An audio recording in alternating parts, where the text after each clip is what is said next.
უბრალოდ ყოველისა დღეიდან უკვე საარჩევნო კამპანიის ის ნაწილი გაიხსნა, სადაც თბილისის მერობის კანდიდატი მოქმედი მერი და მერობის კანდიდატი ისაუბრებს უკვე სამომავლო გეგმებზე. თქვენ ნახეთ რომ აქამდე მერმა ჩააბარა ანგარიში თბილისელებს თუ რა გაკეთდა დღევანდელი დღის ჩათვლით და დღეს მოვისმენთ ინფრასტრუქტურასთან დაკავშირებით ის გეგმები, რომელიც კახაკალაძეს გააჩნია და მართლაც ბევრი რამე, რასაც დღეს ვაკვირდებით ჩვენი ქალაქის ინფრასტრუქტურული გაუმჯობესების მხრივ, ნახეთ ამ პრეზენტაციაში, რომ გაორმაგებული ტემპებით გაგრძელდება სხვადასხვა ინფრასტრუქტურული პროექტები, მათ შორის რუსთაველის გამზირის, ვაჟა-ფშაველას, გურამიშვილის გამზირის მოწყობა. თბილისელებმა ნახეს თუ რა შეუძლია კახაკალაძეს ჭავჭავაძის გამზირის მაგალითზე, სხვა ქუჩების მაგალითზე, როგორ ლამაზდება ჩვენი ქვეყანა, როგორ მწვანდება, მათ შორის იმ მხრივ, რომ გარემო პირობები იქნება მოქალაქეებისთვის უფრო კომფორტული, გამწვანებული, სუფთა და ეკოლოგიური გარემო და ზუსტად ასევე მიდგომა იქნება ვაჟა-ფშაველას, რუსთაველის გამზირის, გურამიშვილის გამზირის მიმართებით, ასევე რეაბილიტაციები, სხვადასხვა კულტურული ისტორიული ძეგლების და ასევე სასწავლო დაწესებულებებს და ბაღებსაც შეეხება აქაც მოვისმენთ პროექტები. მოკლედ, ეს არის საქმე და რა თქმა უნდა, თბილისელებმა ნახეს აქამდე კახაკალაძის 2 ვადის განმავლობაში თუ როგორ კეთდება საქმე და თავისთავად ცხადია, რომ ამ არჩევნებში კახაკალაძეს ალტერნატივა არ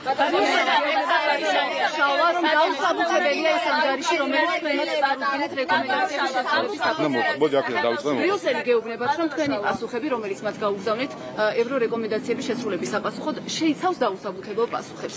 შესაბამისად, მოსალოდნელია, რომ უზომილო შეჩერდება, რაც გამოდის თუ არა, რომ არის ქართული ოცნების პასუხისმგებლობა და ასეთ შემთხვევაში რა ფასი უნდა გადაიხადოს პოლიტიკურმა ძალამ, რომელიც დააკარგვინებს საქართველოს მოქალაქეებს.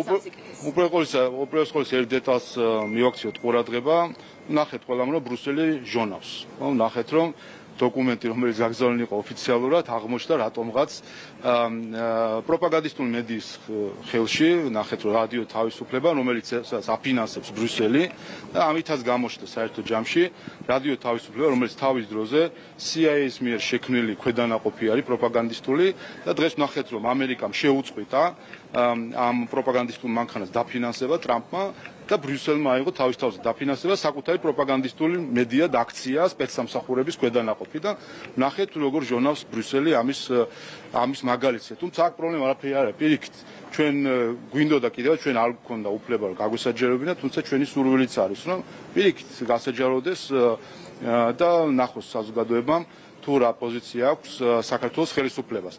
ამ ანგარიში, რომელიც ყოველწლიურად ეს არის ჩვეულებრივი სტანდარტული პროცედურა, ეგზავნება ბრიუსელს, სადაც აღწერილი არის თუ სად იმყოფება საქართველოს ინსტიტუციურ საკანონმდებლო თუ სტატისტიკის მიხედვით უვიზო მიმოსვლის კრიტერიუმებთან დაკავშირებით. ეს ძირითადად უვიზო მიმოსვლას რაც შეეხება, რაც აინტერესებს წესით და უნდა აინტერესებდეს კეთილსინდისიერ ჩინოვნიკებს ბრიუსელში, არის ის, რომ საქართველოში არსებული სიტუაცია უხნის თუ არა საფრთხეს ევროკავშირის მიგრაციის მხრივ, ევროკავშირის კრიმინალური გარემოს გაუმჯობესების მხრივ და ასე შემდეგ.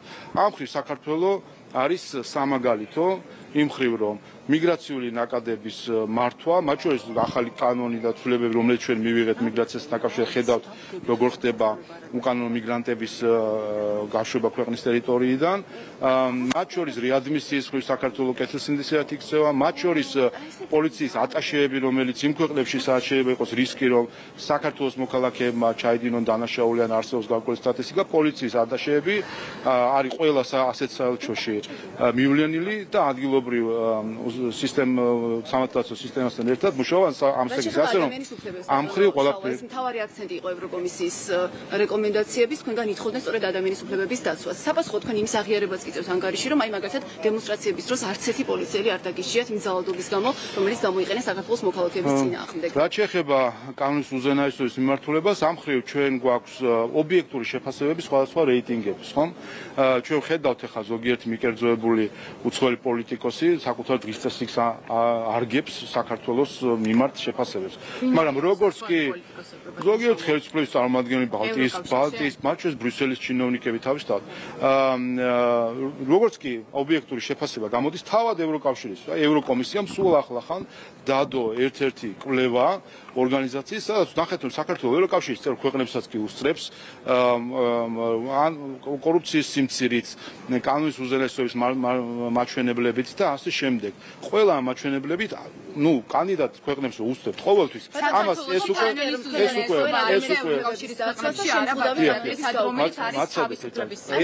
ის რომ საქართველოს ყველა კანდიდატ ქვეყანას უსწრებს ეს უკვე ჩვეულებრივი ნორმა არის და ყველა სტატისტიკა და რეიტინგი ამას აჩვენებს და ასევე ევროკავშირის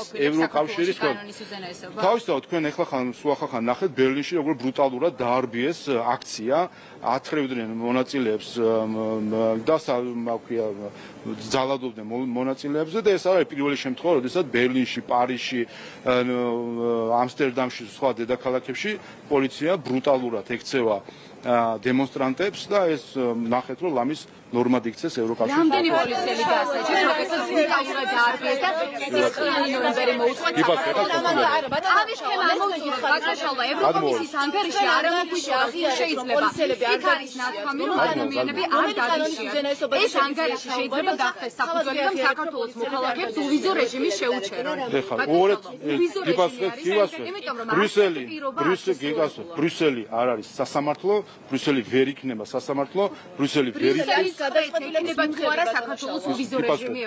ბრიუსელი ვერ იქნება სასამართლო ნებისმიერი პირი ჩინოვნიკი ინსტიტუცია რომელიც თავის თავზე იღებს მართლმსაჯულების ფუნქციას ეს არის მართლმსაჯულების ფუნქციის მითვისება შესაბამისად ქართული და ახლა მათ აქვს პრეროგატივა დღეს ზიანათებს საქართველოს მოქალაქეებს ქართული ეთნობის ანტიდასავლური პოლიტიკის გამო შესაბამისად საქართველოში მართლმსაჯულების სისტემა და კანონის უზენაესობა რა დონეზეც არის ამას აჩვენებს რეიტინგები მათ შორის უსწრებთ ზოგიერთ ევროკავშირის წევრ ქვეყანას ქართული მართლმსაჯულების კეთილსინდისიერება არაერთხელ გადამოწვა სტრასბურგის სასამართლოში ქართული მართლმსაჯულება ვისაც ჩათვლის დამნაშავედ დასჭის ვისაც არ ჩათვლის დამნაშავედ მათ შორის აი გუშინდელი და ამ დღეებში განაჩენები ვნახეთ სადაც არ იყო საკმარისი მტკიცებული იქ დადგა გამომართლებელი განაჩენი სადაც საკმარისი იყო იქ დადგა გამომართლებელი არის უარა შესაბამისობაში ევროკავშირის სტანდარტებთან სამუშაოდ გასარებია მოადგილეები ახალი გუნდი რა მოლოდინები გაქვთ თავისთავად მამუკა მდინარაძის გამოცდილებიდან პიროვნებიდან პროფესიული თვისებებიდან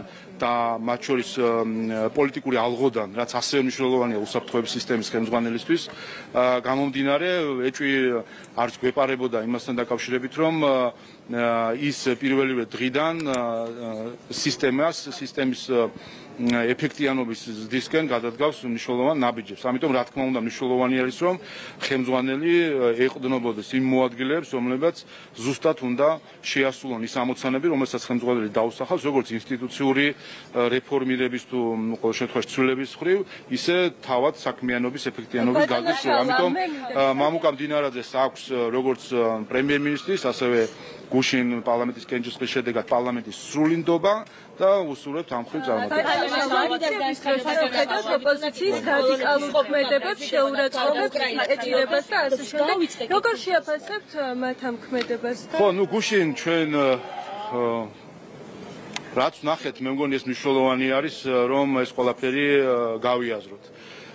ჩვენ ეს ფაქტობრივად გუშინ ღამე ნაცი ორკების თავყრილობა რომელიც გაიმართა ქართული ოცნების საარჩევნო შტაბის წინ არის აი ზუსტად ის სახე რაც ნაცობას როგორც იდეოლოგიას აქვს. გუშინ პარლამენტმა ნაცები მოქალაქეები არიან, თუმცა უსამშობლო მოქალაქეები.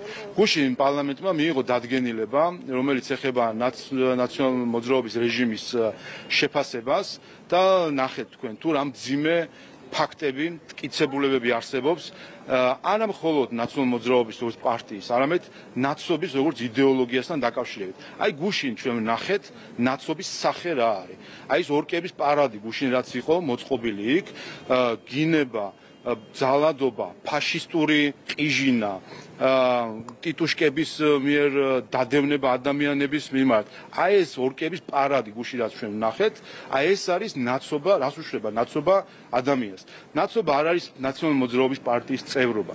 ნაცობა ეს არის იდეოლოგია, რომელიც გულისხმობს, რომ უნდა დაიცალო ადამიანური ღირებულებებისგან, შეთვის არაფერს არ უნდა წარმოადგენდეს, არაფერი ამ ურთიერთობა, რასაც ქვია და პატივისცემა სხვა ადამიანის, ეს არაფერს არ უნდა წარმოადგენდეს, შეთვის შენი სამშობლო უნდა იყოს მე-17 ხარისხოვანი, შეთვის ავტორიტეტი უნდა იყოს უცხო ქვეყნის ელჩი და პოლიტიკოსი, შენი დროშა უნდა იყოს უცხო ქვეყნის დროშა და შენ სხვა ადამიანების დეჰუმანიზებას უნდა ახდენდი. აი ეს არის ფაშისტური იდეოლოგიის მატარებელი იდეოლოგია. ასე რომ გუშინ ჩვენ რაც ნახეთ ორკების თავყრილობა, აი ეს არის რეალური სახე. აქვე დავამატებ, აქვე ერთი წამით, ეს იყო სამართლიანო თავდასხმა ბექა ოდიშარაზე, რაც ჩვენ ორკებისგან ვიხარეთ, აი ეს ნაცი ტიტუშკები, ნაც ტიტუშკებს, ყველა ნაც ტიტუშკას საკადრისი პასუხი გაეცემა ყოველთვის. აი ეს ორკები, რომლებიც გუშინ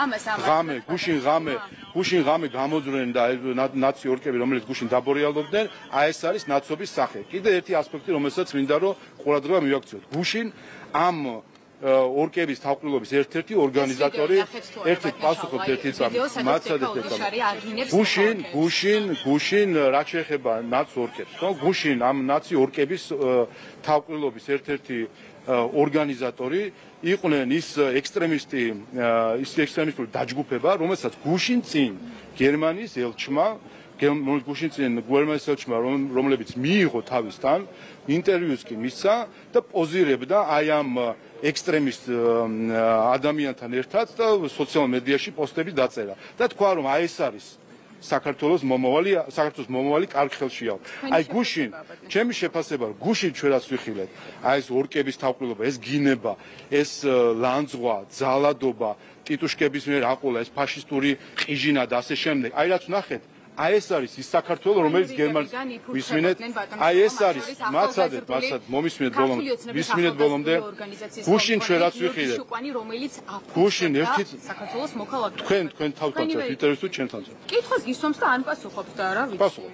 გუშინ რაც ჩვენ ვიყიდეთ, ეს ორკების ძალადობა, ლანძღვა, წევლა, ქალები, რომლებიც იგინებიან, სახედაკარგული ადამიანი, ფაშისტური ყიჟინა, ეს ყველაფერი, რაც ვიხილეთ გუშინ, აი ეს არის ზუსტად ის საქართველო, რომელიც უნდა გერმანიის ელჩმა ნახოს აქ. აი ეს არის გერმანიის ელჩის სანატრელი საქართველო და ეს არის სახე. აი ეს არის სინამდვილეში, რაც უნდათ რომ საქართველოში დაატრიალონ. ამიტომ გერმანიის ეხლა არის ევროკავშირის ლიდერის სახელმწიფო. მე არ ვსაუბრობ, გერმანიის ელჩი არის გერმანიის მთავრობის წარმომადგენელი საქართველოში. შესაბამისად, გერმანიის ელჩს ეხლა აქვს შესაძლებლობა. შეიძლება ის არ იცოდა ვისთან ქონდა საქმე, ეს ილიაუნის რაღაც მოძრაობა რო არის ექსტრემისტული დაჯგუფება, შეიძლება არ იცოდა. ეხლა ხო ნახა ძველი მათი დამოკიდებულება მარიამ ლახს თავს დაესხნენ ამ ექსტრემისტული დაჯგუფების ადამიანები ფაშისტური სლოგანებით და გუშინ ხო ნახა რომ იგივე ამ ორგანიზაციის აი თავარო ფოტო გადაიღო აი ეს ადამიანი ის გოგონა გვარი აღარ მახსოვს ფრიდონაშვილი თუ არ ვცდები ის გოგონა თავად იდგა იქ ილანძღებოდა წევლი და ფაშისტურ სლოგანებს ისროდა და შეურაცხყოფდა ადამიანებს სახე დაკარგული. აი ხო ნახა გუშინ. აი ხლა ეს გადახარშოს გერმანიის ელჩმა და თქვას რომ ის ემიჯნება, არ იცოდა ვისთან ქონდა საქმე, ან მაშინ ჩვენ ჩავთვლით, რომ ეს არის მიზანმიმართული მხარდაჭერა ექსტრემისტული ჯგუფებისა, რომლებიც ადამიანის დეჰუმანიზებას ეწევიან. ადამიანის დეჰუმანიზებას რომელი იდეოლოგია ეწევა, ამას არ ვახსენებ გერმანიის პატივისცემის გამო, რასაც ქვია ადამიანის დეჰუმანიზების იდეოლოგია. ამიტომ პეტერ ფიშერი გერმანიის მთავრობის საწინააღმდეგო პოზიცია. მე არ ვიცი ვისი პოზიცია არის, მე ვიცი. ამიტომ მას აქვს შესაძლებლობა გადახარშოს, ჩამოყალიბდეს, გაემიჯნოს. არ გაემიჯნება, ესე იგი ის არის თანამონაწილე აი ამ ორკების ძალადობის. ვერ გავიგეთ თქვენი პასუხი და გერმანია ექსტრემიზმს აფინანსებს საქართველოში. მე ვსაუბრობ პეტერ ფიშერზე, რომელიც გერმანელი ხალხი არის აბსოლუტურად სხვანაირი. ის რასაც აკეთებს პეტერ ფიშერი, ეს აბსოლუტურად არის კავშირში გერმანელი ხალხთან. შეუძლებელია გერმანელი ხალხი. მე არ ვიცი, მე გერმანელი ხალხი ვიცი. მე ვიცი გერმანელი ხალხი როგორი არის და ვიცი რომ გერმანელი ხალხი ვერ იქნება ძალადობის, ექსტრემიზმის და ფაშიზმის მხარდაჭერი, რაც ჩვენ გუშინ ვიხილეთ რუსთაველის გამზირზე. აი ეს ფაშისტური ყიჟინა, რომელიც გუშინ ისმოდა იმ ხალხის მხრიდან, რომელსაც გერმანიის ელჩი ეძახის მომავლის კარგი მომავალი. მან თქვა რომ უკრაინას უნდოდა პოლონეთის ომში ჩართვა იყო თუ არა საქართველოსთან მიმართებაში მსგავსი საფრთხები და რა სადასტურებს პოლონეთის ყოფილი პრეზიდენტი.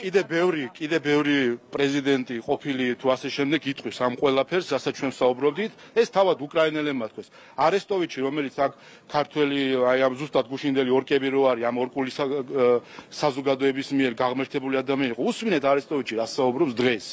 ზუსტად აი ამ საკითხებთან დაკავშირებით, ვინ რა გამოიწვია, ვინ ვის ითრევდა და ასე შემდეგ. რა თქმა უნდა, არა თქვენ წარმოიდგინეთ ნატოს წევრ ქვეყანას, რომ ითრევ ომში და ეს დაადასტურა პოლონეთის პრეზიდენტმა, რომ მას ითრევდნენ ომში ნატოს წევრ ქვეყანას, ამას უბედავდნენ. ეხლა საქართველოს მიმართ რასაც აკეთებდა უკრაინის ხელისუფლება პრეზიდენტი ზელენსკი, რაც მან ქართულ ხალხს გაუკეთა და ჩვენ ამაზე ჩუმად ვართ, იმიტომ რომ ჯერ კიდევ ომში არიან და ვინდობთ უკრაინის ხელისუფლებას იმ ხრივ, რომ არ გვინდა ზედმეტ პოლემიკის შესაძლო. თორე ის რაც მათ გაუკეთეს ქართულ ხალხს, რომ უნდათ რომ ქართული ხალხი, ქალები, ბავშვები ყოფილიყვნენ ამ ორი ომის მონაწილე. ხო ამ ეს უნდა ზუსტად აბა რო გამოდგა ეს უკრაინის პრემიერ-მინისტრი 28 თებერვალს 4 დღის დაწყებული ომია და მოუწოდებს აი ამ ორკულ საზოგადოებას ნაცორკებს რომ მიდითო და ხელისუფლებას მოთხოვეთ რომ თვითმფრინავით სახელმწიფო თვითმფრინავით გამოუშვას ხალხი ომში. აი ესე გვითრევდნენ ომში რა თქმა უნდა და აი ეს არის სინამდვილეში აი უსამშობლობის მთელი პრობლემა გუში რაც ვიხილეთ სახედაკარგული ნაცი ორკები უსამშობლოები რომლებიცაც ზელენსკის სიტყვა უფრო დიდი არის ვიდრე საკუთარი ქვეყნის ინტერესი. აი ხო დამთავრებული ამ ადამიანების საერთოდ კავშირი საკუთარ ქვეყანასთან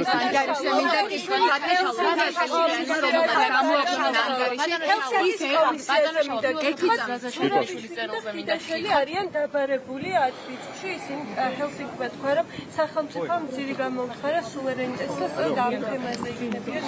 ხო მოგეთ აი ეხლა ერთი ნაწილი ირონიით რო ვთქვათ სალომე ზურამიშვილი, რომელიც თავს თulis საქართველოს მოქმედ პრეზიდენტად, ხომ ასე არის, რაც არ უნდა ეს იყოს რაღაც ბიპოლარული აშლილობის ნაწილი, თulis თავს საქართველოს პრეზიდენტად. ახლა რა გამოდის?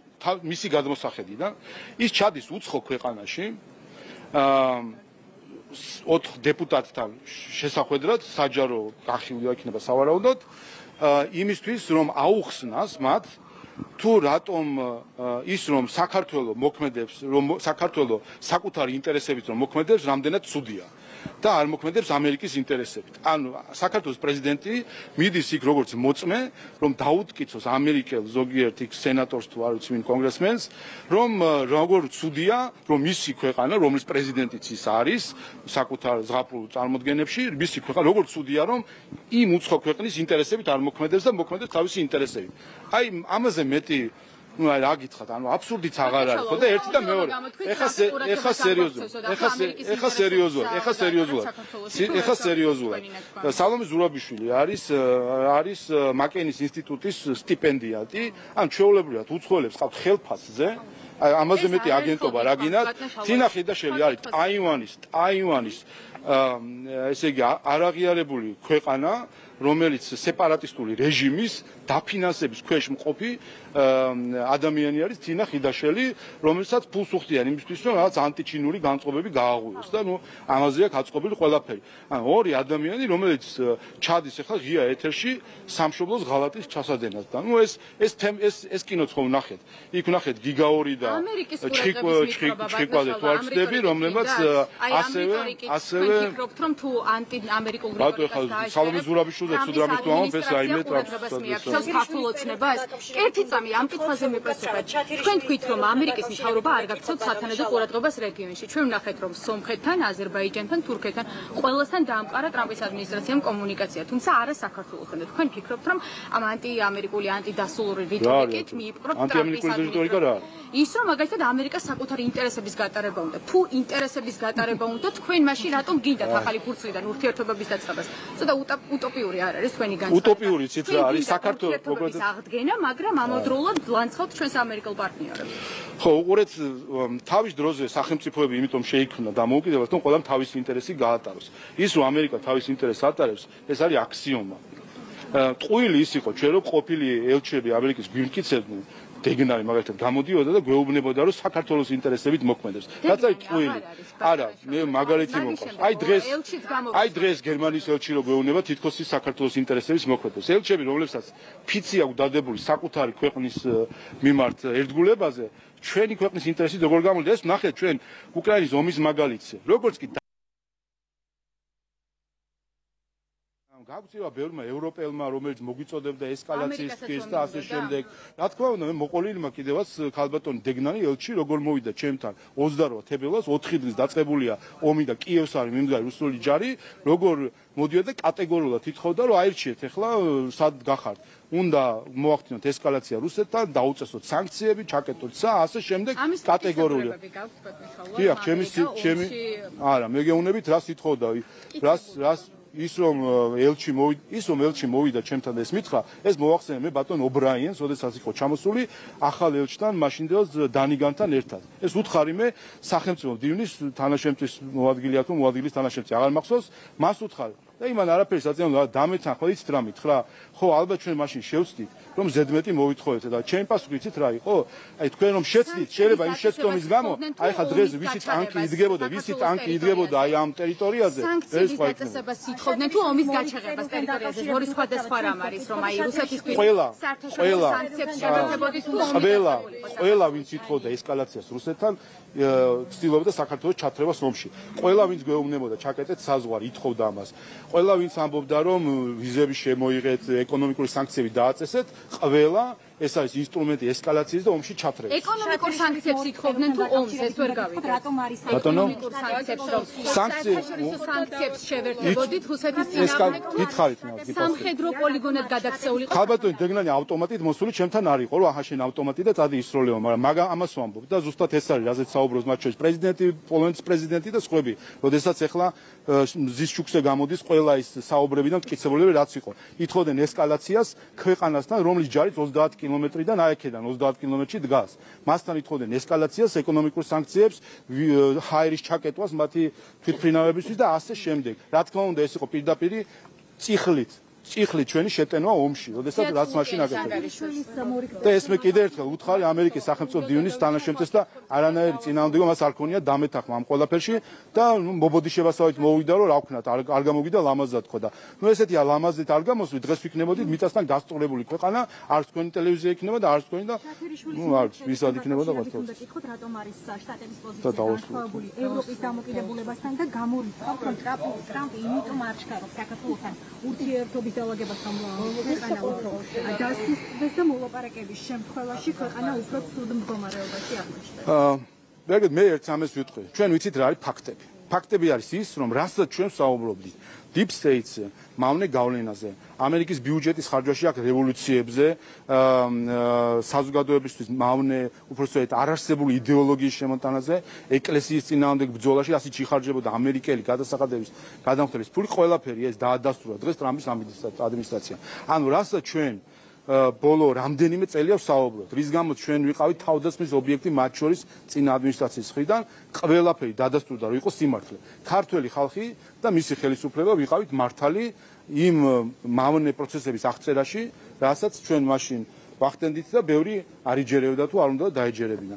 დღეს ეს ყველაფერი დაადასტურა ტრამპის ადმინისტრაციამ. შესაბამისად, ლოგიკური ნაბიჯი იქნებოდა, რომ ამ მხილებების მათი მხრიდან თავისივე წინამორბედის ხილებების შემდეგ ურთიერთობები აეწყოს ერთმანეთის ინტერესის პატივისცემაზე. ჩვენ ამაზე არაერთხელ გამოვთქვით მზადყოფნა, რომ ვთქვათ, აი ეს არის ქართველი ხალხის ინტერესი, გითხარით რა არის ამერიკელი ხალხის ინტერესი, დავსვეთ და მე არ მგონია, რომ ქართულ ხალხს აქვს რაღაც ისეთი ინტერესი, რომელმაც შეიძლება ამერიკელი ხალხის ინტერესებთან თანხმობაში არ მოდიოდეს, ამიტომ ამას ვველოდებით. კი ბატონო. თია წულუკიანმა გამოაქვეყნა ანგარიში გამოაქვეყნა, სადაც ის ეყრდნობა არასამთავრობო ორგანიზაციებს.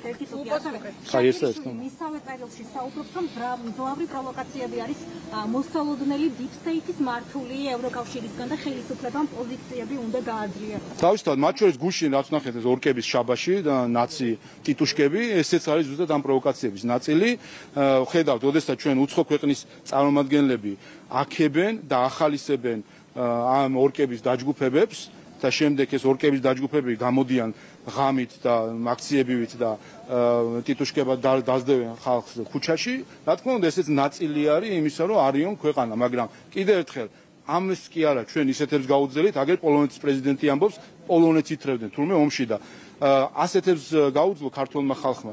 ასე რომ ეხა ამ რამდენიმე ათეული ორკის სახელდაკარგული ორკის ასე ვთქვათ უმსგავსოს აქციას რაიმენად გადადის ქართულ ხალხს. ენის ანგარიში ბაკაშავა ხოდამ პერდეთ. ამ ანგარიში ცეცულკიანი ეყრდნობა ძირითადად არასამთავრობო ორგანიზაციებს, მაგალითად საიას გამჭვირვალობას, რომელიც ახლა დაყადაყებულია და რომლის წინააღმდეგაც ახლა გამოძიება არის დაწყებული და გაუქმებას პირდებით, ასე ვთქვათ, ამ კანონით, რომელიც თქვენ დაამტკიცეთ. რატომ ეყრდნობა ცულკიანი იმ ორგანიზაციებს, რომლებსაც დღეს დევნით, საიას გამჭვირვალობას, მედიის განვითარების ფონდს და ასე შემდეგ და ხომ არ ფიქრობთ, რომ ეს არის ორმაგი სტანდარტი, იმიტომ რომ წლების განმავლობაში, როდესაც ანგარიში მოიყვანა მტკიცებულებების სახით, თან დაუხტო სხოლიოში, რომ მაგალითად წლების წინ ეს საერთაშორისო გამჭვირვალობამ დაწერა. ან საიამ შეფასებების დროს ორმაგი სტანდარტი არის ეს. შეფასებების დროს არის თავარი არა ადამიანი ან ორგანიზაცია, შეფასებების დროს თავარი არის ქცევა. ჩვენ ვნახეთ და კიდევ ერთხელ ხაზს გავუსვავ. ისვედის მოქმედმა ხელმძღვანელმა აღიარა რომ შარშან დეკემბერში თავის იყიდეს აირწინაღები და დაურიგეს იმ თანამშრომლებს, რომლებიც აქციაში მონაწილეები იყვნენ და არა მონაწილეობდნენ. როდესაც არის sapolitsiო ღონისძიება და გეუბნებიან რომ დატოვე ტერიტორია, იმიტომ რომ ეს არის ძალადობრივი აქცია, უნდა დატოვო ტერიტორია და არა გაუწიო წინააღმდეგობა. წინააღმდეგობის და პოლიციისთვის წინააღმდეგობის გაწევა დანაშაული იყო ყოველთვის ამ ქვეყანაში და არის ყველა ქვეყანაში. როდესაც ის რა ქვია, სპეციალური საშუალებები წყლის ჭავლი თუ სხვა სპრეი და ასე შემდეგ პოლიცია კი არ ეხალისება, მაგიტომ კი არ, იმიტომ მიყენებს იქ მოძალადები, აი გუშინ ორკების ძალადობები, ხო ნახეთ. აი ამაზე უარესი რაც ხდებოდა ის ხო გახსოვთ, აი რომ დაწვეს პარლამენტი, გახსოვთ, ცეცხლი რო იყო, ალი გახსოვთ, ალი რო გიზგიზებდა, ხო გახსოვთ. აი ეს არის ამას ქვია ძალადობა ქართულ ენაზე. როგორც კი ძალადობრივი არის აქცია, პოლიცია ეუბნება რომ წადით სახში, ხო გახსოვთ რომ აფრთხილება, წადით სახში, დაიშალეთ, ქალის ხმით რო იყო, ხო გახსოვთ. როცა არ იშლებიან თავისინებით, შემდეგ უკვე ხდება ძალით დაშლა, იმიტომ მოძალადე უნდა გავიდეს იმ მხრიდან, იმიტომ რომ მოქალაქეები არიან დასაცავი, მათ შორის გარჩევან ყოფი. ამიტომ, როდესაც ამის პოლიციისთვის წინააღმდეგობის გასაწევ აღჭურვილობას აძლევ ხალხს, ეს აღიარა ისვედის მოქმედმა ხელმძღვანელმა, სხვათა შორის მოიტყუა გუშინ ყოფილმა ხელმძღვანელმა, ქალბატონ დოლიძემ, თითქოს მონიტორინგის ვაძლევდით, რომ მოქმედა ხელმძღვანელმა აღიარა და მას აღარაფერი აღარ იშველება, რომ აძლევდნენ თანამშრომლებს, რომელიც იქ აქციაში მონაწილეობდნენ. ანუ ისინი იყვნენ, ვის პარლამენტს ესროდნენ შურდულით, რა ქვია, ქვებს, ისინი იყვნენ, რომლებიც გადაწვეს პარლამენტის ოთახებს. ამ ორგანიზაციებს საკუთარ ანგარიში სამთავრობო ორგანიზაციების როგორი არის მათი როლი აქციებში და როგორ გამოიწვევს ეს ევროკავშირთან ურთიერთობების დაძაბვა? აღარ უყურეთ, პირველი ეს აღარ არსებობს ეს ცნებები არასამთავრობო ორგანიზაცია ასე შემდეგ. ჩვენ გვაქვს ახლა ერთი მოძალადე დაჯგუფება, რომელიც სხვადასხვა ორგანიზაციული სტრუქტურული გამოვლინებები აქვს საერთო ჯამში. ნაციონალური მოძრაობა და პარტიული სტრუქტურები და სხვა ასეთი სტრუქტურები. გუშინ ჩვენ ვიხილეთ ერთობა რადიკალი ექსტრემისტი პარტიების და ექსტრემისტი NGO-ების რუსთაველის მელიქიშვილის გამზირზე. აი ეს იყო გუშინდელი საღამო, ამ ხრივ იყო გარდამტეხი იმისთვის, რომ ყველას ენახა, რომ ეს სახელდაკარგული ორკები, რომლებიც უკვე თვეებია დადიან ღამე ასე ვთქვათ აქციებივით გამოდიან ქალაქში და ძალადობენ მოქალაქეებზე, მათ შორის გუშინ წინ ხო ნახეთ დღისით თეატრთან რომ გადაკეტეს აი ამ ტიტუშკებმა როგორ მიუვარდნენ მოქალაქეებს ავტომობილებში, რომელიც გადაადგილდებოდნენ და დაუწყეს გინება, შეურაცხყოფა. აი ეს არის კიდევ ერთხელ, ეს არის ის საქართველო, რომელიც გერმანიის ელჩს უნდა ჩვენთვის, იმიტომ რომ მის მიერ მოწონებული ადამიანები, აი გვერდში რო ედგა ფოტო რო გადაიღო ქალბატონ ფრიდონაშვილი და აი ის იდგა გუშინ მელიქიშვილის გამზირზე, იგინებოდა ფაშისტურ შყიჟინას აწყობდა და სლოგანებს ისროდა, ძალადობდა და ტიტუშკობდა, დაძდევდა ქუჩა-ქუჩა ადამიანებს. ასე რომ ორკები ხილებულია საბოლოოდ.